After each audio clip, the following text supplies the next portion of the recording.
Sunday morning இன்றைக்கி வந்து நேரமேவே வந்துட்டு சமையல் வேலை வீட்டு வேலை எல்லாமே வந்து முடிஞ்சிருச்சு.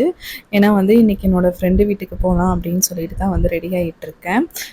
காலையிலே வந்துட்டு ஒரு 10 வந்து எல்லா வேலையும் முடிச்சு வச்சிட்டேன். அதுக்கப்புறமா வந்துட்டு தலைக்கு எண்ணெய் வச்சு தலை சீவிட்டுருக்கேன். மதியம் வந்து அங்கே லஞ்சுக்கு வந்து கூப்பிட்ருந்தாங்க. அதனால தான் வந்து ரெடி ஆகிட்டுருக்கேன். நானும் ரெடி ஆகிட்டு கையோட தம்பியும் வந்து குளிக்க வச்சுட்டு அவனையும் ரெடி பண்ணி விட்டுட்டேன். மதியம் வந்துட்டு லஞ்ச் வந்து அங்கே தான் சாப்பிட போகிறோம். காலையிலேயே வந்து வீட்டில் சிம்பிளாக வந்து சமையல் பண்ணி முடிச்சாச்சு.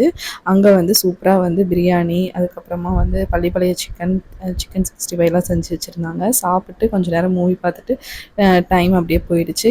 ஈவினிங் போல் வந்து கத்தாழை, அதுக்கப்புறம் தயிர், தேங்காய் எண்ணெய்லாம் வச்சு ஒரு ஹேர் பேக் போட்டிருந்தாங்க. ரொம்ப சில்கியாக இருந்தது ஹேரு. அதுக்கப்புறம் நானுமே வந்து ஃபேஸ்க்கெலாம் வந்து கத்தாழை வந்து போட்டிருந்தேன். இந்த மாதிரி நேச்சுரலாக வந்து அலோவேரா கிடச்சிதுன்னா வந்து மிஸ் பண்ணிடாதீங்க, யூஸ் பண்ணிக்கோங்க. இந்த வீடியோ பிடிச்சதுன்னா லைக் பண்ணி சப்ஸ்கிரைப்